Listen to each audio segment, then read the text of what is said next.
મૂળ મુદ્દો એ છે કે એ ભગવાન કૃષ્ણ જો આપણા ઘરે આવ્યો હોય તો હુકમ તો ભોળિયાનાથનો.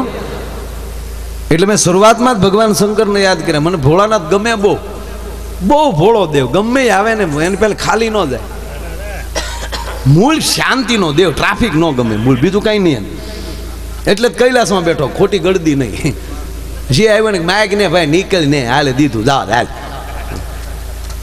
અને કેવો પાછો એ કેવો ભગવાન શિવ, તમને કહું રાક્ષસના પેટના ગયા એને વરદાન આપ્યા. બોલો, અહિંસાસુર મહિષાસુર શુંભ નિશુંભ ચંડ મૂંડ જે આવ્યા શું છે છોકરા આવતા કે આ ફલાણું જોવે અમર થવું, નીકળો દીધું જાઓ. અને પાછું ઘટના કેવી ઘટે થતું, જેવા ભોળાનાથ વરદાન આપે એટલે ઓલા સીધા દેવતાઓ પાસે સ્વર્ગમાં વરદાન આપે ભોળોનાથને, ઓળ્યું હોજે દેવતાઓને. ઇન્દ્રન બધા પાછા આવે ભોળાનાથ ભાઈ, બોલા ઘા બહુ કરે બાપુ, આડે થડી મારે થાય. ભોળાનાથ કે મેં જ વરદાન દીધું, હું આડે થડી ઘાત કરે. બોલો ભસ્માસુર આવ્યો, ભોળાનાથે વર્ષો સુધીની સમાધિ હજી ખોલી હતી. પહેલો જ દિવસ એક ગઠોણ પર ગણપતિ ને કાર્તિકે બેઠેલા, માં પાર્વતી બાજુમાં બેઠેલા, અને ઘરની બધી વાતો હાલતી હતી. ભોળાનાથે આખું ખોલીને કીધું કે કાં ઘરના કે માતાજી પાર્વતીને પૂછ્યું કાં બધું બરાબર? કે હું બરાબર હોય, તમે સમાધિને બેસી જાઓ ને. આ છોકરા મારે હા સવાલે એકલી. અને કાલે ગણપતિને એટલી શરદી થઈ ગયેલી, કોઈ રીતે નાકમાં હેડાય નીકળે નહીં, કારણ કે હું લાંબી હમણાં. એટલે આમ ફેમિલી પ્રોગ્રામ ચાલુ હતો. એમાં ઓલો ભસ્માસુર આવ્યો એટલે ભોળાનાથે કીધું કે આ શું આવ્યો ભાઈ, અહીં ઘરના બેઠે ને ગપ દીને વૈયાવો.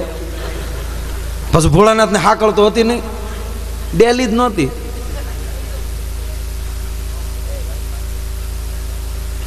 ઓલો કે બાપુ હું તો વરદાન લેવા આવ્યો, પણ માગને એટલે તને વરદાન દો એટલે તું નીકળે ને. અમે ઘરના બેઠા હોય. નંદીને કીધું કે આમ આડો રહેતો હતો, ઓલા બે ત્રણ ગણ હતા એ ઓલી કે સલૂમ પીને બેસી ગયેલા, એને બોલાવ્યા ધ્રીંગીને ભીંગીને. એટલે તમે ક્યાં હતા? કે બાપુ અમે તો તમે ઘરના બેઠા હતા, અમે તો આઘાત બેઠા હોય ને એ ડુંગરાડા બેઠા તો સલમ હું પીતા. પણ આ તારો ડોહો પૂછાવ કે આવી ગયો ગપ. હું જોવે તારે વરદાન જોવે, માગી લે કે જેની માથે હાથ મૂકી ભસ્મ થઈ જાય. ભોળાનાથ કે આપ્યું, આપ્યા ભેગો સીધો ભોળાનાથ કરી થડ્યો તો ઉભો રહે છે. ભોળાનાથ કે ભાઈ એ બોલી નહોતી. બોલો કે હે નહીં બોલી નહોતી, હવે તું તો ઉભો રહે. ભોળાનાથે છોકરા બોકરા ફગાવી નાખ્યા ને ભાગ્યા. ભોળાનાથ એરુડા તો ક્યાંય વી ગયા, ગંગાજી તરત છટકી ગયા. કે એમ કે મશીદ પાછા બેસી જાવ ને હાથ માથે આવે તો પેલો વારો આપણો આવે. ઘડીક મૂકી જાઓ સાહેબ, અને ભસ્માસુરની વાત અહીંયા બેસી જાઓ, ના અહીંયા બેસી જાવ, એમ બેસી જાઓ ને. પૂર્ણ મને માઇન્ડ વાતારાવું આવું થાય તો તમે ક્યાં ઓલું કરો? આમ એરુડાય ક્યાંય વી ગયા, વાઘાંભર તો ક્યાંય પડી ગયું. મોટો બાપુ છૂટા પટે થડ્યો જાય. હા, દિગંબર હો તો એસા હોય તેથી લખાવ. એ આગળ ભોળાનાથ ને વાહે ભસ્માસુર જીક બોલાવે જાય. ભોળાનાથ પાછા રાયડું નાખતા જાય, એ વિષ્ણુ દોડ વિષ્ણુ. વિષ્ણુ ભગવાન કે જાને આવી ગઈ ને આંગળી નકુસામાં, જે દુના હોય તે દુના તથાસ્તુ દીકરા થતા હતા. આય કાઢતો જોતા હો આતંકવાદીઓને પેટનો ને તથાસ્તુ કહી ગયો. ભગવાન શંકર કે જે થયું એ પણ તું દોડ એમ કરતા કરતા કરતા આડો વડલો આવ્યો. એ વડલાના ઝાડ ઉપર ભગવાન શંકર ચડી ગયા. વિષ્ણુ ભગવાનને થયું કે હવે નહીં જાઉં ને તો મોટો બાપુ હલવા. પણ જો હું વિષ્ણુ બનીને જાય તોય ઓલો મારી ઉપર હાથ મૂકી દે તો હું ભસ્મ થઈ જાય. હવે કરવું શું? એટલે ડાયરેક્ટ પ્રોગ્રામ ગોઠવ્યો વિષ્ણુ ભગવાન. વિશ્વ મોહિનીનું રૂપ ધારણ કર્યું. નારાયણ પોતે નારાયણી બન્યો હોય એમાં હું ખામી? ઐશ્વર્યા રાયનું પાંચ્યું ન હોય. અરે પણ બાબુ આમ રજૂ થાય છે ને આવે છે, કાંઈ નહીં, ડાયરેક્ટ ભસ્મસુરની હામાં પ્રગટ. અને સીધા વિષ્ણુ ભગવાન નાસવા જ મળ્યા. થા દઈ તકડ દે દિન દિન ધા ધા. ભોળોનાથ ગોથું ખાઈ ગયું. એ તો જોતા હતા. ભોળાનાથ નો ઓળખી ગયા એવું લખ્યું નથી એમાં. શાસ્ત્રની કથા મારે ખીચાર નથી, પણ ભગવાન શંકર ઓળખ્યા નહોતા એ વાત ફાઇનલ છે. કારણ કે આમાં હનુમાનજીનું પ્રાગટ્ય થયેલું છે. એ કથામાં નથી જવું, પણ ભગવાન ભોળોનાથ ગોથું ખાઈ જાય કે આ બાએ કોણ આવી ગઈ વિષ્ણુ? આ ભસ્માસુર નો તો આને કૈલાસ ભેગી કરે. એટલો મોટો બાપુ ફસાણો. અને જેવા વિષ્ણુ નાચે ઓલો, કારણ કે ભગવાન શંકરે નૃત્યનો કોઈ દાતા હોય તો એ ભગવાન શંકર છે એટલે નટરાજ કહેવાનો. અને કોઈ સામે નૃત્ય કરતું હોય અને જે નૃત્યનો દાતા હોય ને જો દાદ ન આપે તો એ શંકર ન કહેવાય. બાપુ વડલામાંથી એને જમાવ્યું. ઈંડરા ધા ધા ઓલો ભસ્માસુર ભોળાનાથને ભૂલી ગયો. એ મીડિયો નાચવા નાચતા નાચતા વિષ્ણુ ભગવાન આમ છે કે ક્યાં નહીં છો. વિષ્ણુ ભગવાન કે આઈ નહીં છો કે પણ કારે મળ્યા નહીં તો કારે તમે આ બાજુ આવ્યા ન હોવ ને.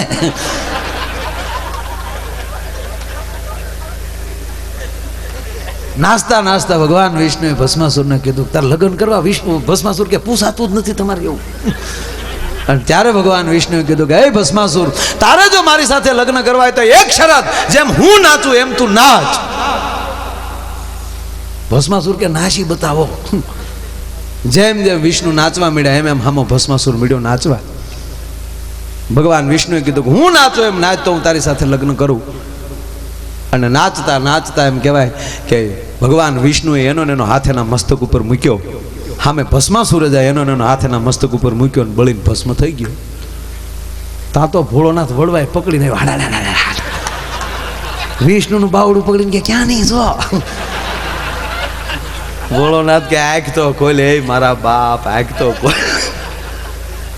ભોળાનાથ કે તારા આવા નવા ધંધા નહીં, નકુસા માંગલેતી ડોઈ હલવાઈ દા. આવો આશુતોષ મહાદેવ. એટલે શ્રાવણ મહિનો બહુ ગમે. શ્રાવણ મહિનો આખો એનો ને એમાંય પાછો ભગવાન કૃષ્ણ જન્મ એમાં શ્રાવણ વદ આઠમની રાતે. એટલે ભગવાન આપણને આજે કોઈ એમ કહેતા ભગવાન મળી જાય તો એનો અર્થ શું, તો મને એટલી જ ખબર પડે કે આપણે કલ્પના ન હોય કે આવી વ્યક્તિ આપણે બનશું ને એવી વ્યક્તિ તમે બની જાઓ ત્યારે માનજો કે તમને ભગવાન મળ્યો. અને આવા સારા કાર્યો કરવાથી શું ભગવાન મળે તો શું લાભ થાય, તો બે લાભ થાય. એક તો તમારી બુદ્ધિમાં વધારો થાય ને સારા મિત્રો મળે. બે મિત્ર સારા મળી જાય ત્યારે માન લેવાનો 4 હાથવાળો વિષ્ણુ તમને મળી ગયો. બાકી કઈ નરસિંહ મહેતા પાસે આવ્યો તો એ નરસિંહ મહેતા બનીને જ આવ્યો, વિષ્ણુથી આવ્યો જ નહોતો. એને ઓળખવો અઘરો પડે. અને એવો આવ્યો હોય તો આપણે ઊભા ન રહીએ. માતાજીના ગરબા ગવાયા, બેનું ગરબા ગાય. સામે ડુંગરેલી ઉતર્યો વાઘરે રે દેવી અંબી ગવાય. બાકી વાઘ ઉતરે તો ગરબો ન આવે, ગરબી આવે. હમણાં અહીંથી લગ્ન ગીતો એટલા ગવાણ બહેનોને બહુ લગ્ન ગીતનું તો બહુ હોય. અને એમાંય મારી માવું છે હમણાં ભાઈ હાવ ફેશનના ગીત લઈ આવ્યું. ઓહો, આપણને એમ થાય કે આ ગીત સાંભળવા કરતાં ગલોપ ઉતરીને હુલરમાં આંગળી ભરાવી દઈ. હમણાં જ ભાઈ મેં ગીત સાંભળ્યું, પછી આમ બેઠી હોય આમ ફૂલનો તે ગજારો ને ગજરામાં મોતી, મારા ભાઈને ખબર નહોતી આ ગામડાની ગોતી.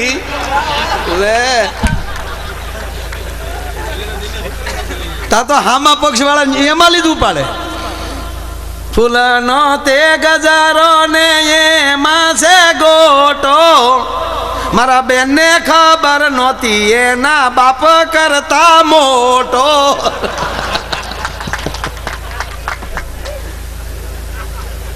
આ ગીત નો કહેવાય, કઠણાયું કહેવાય. ગીત આઈથી ભાઈ પણ ગાયા. એ જૂના ગીત. આ નવા ગીત તો જેમ આમ દીકરીઓ કોઈ હું ટીકા નથી કરતો, જો કે નહીં ગાવાનો ટાઈમ નથી, આપણે ગાવાવાળા જ લાવી નાખીએ છીએ. મૂછીવાળાએ શરૂ કર્યું જોયું બેનું હાવ બેન કર્યું ગીત ગાવા. જેના લગ્ન હોય ત્યાં વાદા લઈને બેહાડી દઈએ. પણ જૂના ગીત જેમ યજ્ઞમાં શ્લોકની જેટલી જરૂર પડે એટલી જ લગ્નમાં જૂના ગીતની જરૂર પડે. બાકી તો ભાત કૂતરા વીખી નાખે એમ લગ્ન ગીત વીખી નાખ્યા. વિટામિન વગીને હાવ જૂઠ બોલે મંડવા ડોલે, અમી સાસરીએ જવાના, અમી 500 પારી ખાવાના, સુટકી ખાવ ને મારા બાપનું શું જાય. આ ગીત છે કે ઉપાડો છે હાવ.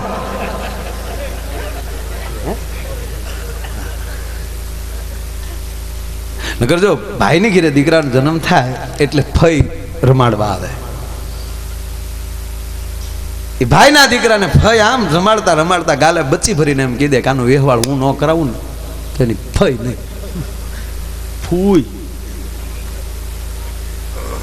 હા, પછી એ ફૂઈ જ એનું વ્યવહાર કરાવે ને સાહેબ. એ છોકરો મોટો થાય, એ જાન જેથી પરણીને પાછી ફરે ત્યારે વરનો બાપ આમ ગાડામાં નજર કરે એટલે ફઈ ન ભાળે. એટલે વરની માને બોલે કે અહીંયા આવી તો મોંઘી નામ તો ન લે કેમ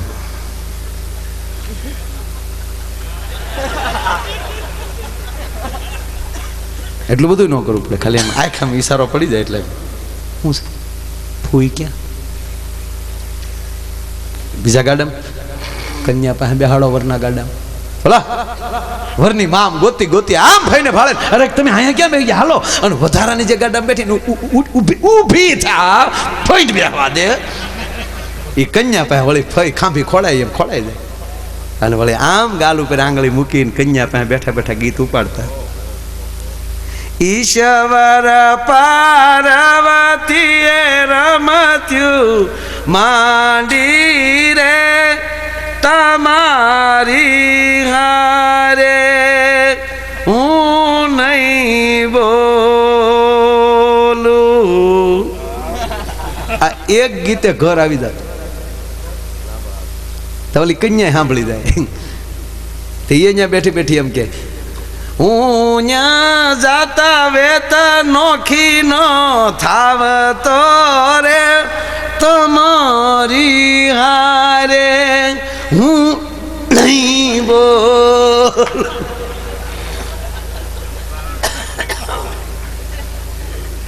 અને હકીકત અત્યારે મેં આ લગ્નની વાત આવે એટલે ભેળાભેળ કીધું અત્યારે સમય સારો છે જોઈને સંબંધ થાય લ્યો પેલા એ નહોતું વડીલો સંબંધ કરતા ફાઇનલ એ તો ઘરે આવીને ઘૂંઘટ ખોલ્યા ત્યારે ખબર પડી કે આ આપણા ભાઈ ગુલો રાણી બાદશાહ જે હોય અત્યારે તો જોઈને સંબંધ થાય ત્યારે છોકરા છોકરી મળે અત્યારે તો નેટ ઉપર હા ફોટા મોકલી દે અમે તમને જોયા તમે અમને જોયા તમે તમારા બાને પૂછી લેજો અમે અમારા બાપાને પૂછી લો એટલે પણ તમારા બેના સંબંધ કરવા એમાં બાપા જને હું કામ પૂછો એક જણે નેટ ઉપર સંબંધ કરી લીધો ફાઇનલ થઈ ગયું રૂબરૂ મળ્યા ત્યારે ખબર પડી 45 વર્ષના બેન નીકળ્યા જૂના ફોટા ઉપર આવતું હતું હલવાઈ જા હો એની કરતા વડીલો સંબંધ કરે બરાબર છે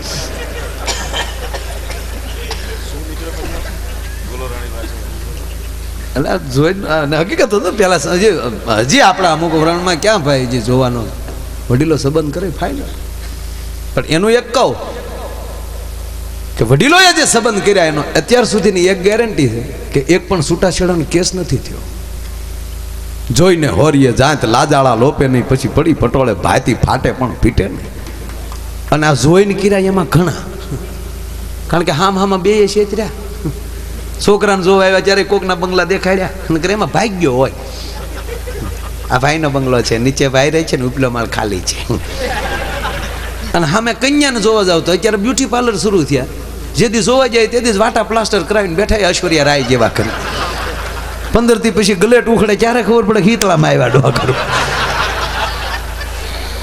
હમણાં જસુભાઈ આપણા ઓલા ગોવિંદ ભગત છે ને એના ફાર્મ એમ બેઠા હતા એટલે લાઠીનાથ છે નામ નહીં આપવું એને બધા ઓળખે એ મોટી ઉંમરના છે 65-70 વર્ષની ઉંમર એને ડાયમંડનું એનું મોટું કામ હીરામ એ એટલે એમ જમતા થાય મારે સામે જોઈને દાંત કાઢે કાકા કેમ દાંત કાઢો મને કે કોઈને ક્યાં નહીં તો કહું હું કહું કોઈને નહીં કહું માઇક સિવાય મને કે ભાઈ તું ઓલું ઘૂંઘટનું કે ને ઘૂંઘટ ખોલ્યા ત્યારે ખબર પડી મેં કીધું હા મને કે આપણે બધા એ માયલા મેં કીધું હા મને કે ભાઈ મારા 45 વર્ષ પહેલાં લગ્ન થયેલા માયા ભાઈ તેથી મને કે અમારા ગામમાં પાન મળતા લાઠીમાં મને કે હું 2 પાન લેતો જ એક એની હાટું ને એક મારી હાટું પછી ભાઈ ત્યાં જઈને ઘૂંઘટ ખોલ્યો પછી 2 પાન હું ખાઈ ગયો પછી એમ થયું કે આને હું હવે પાન આપે આ પાન ખાય તો મીંદડી ઊંધીડ્યો મારી નીકળે એવું લાગશે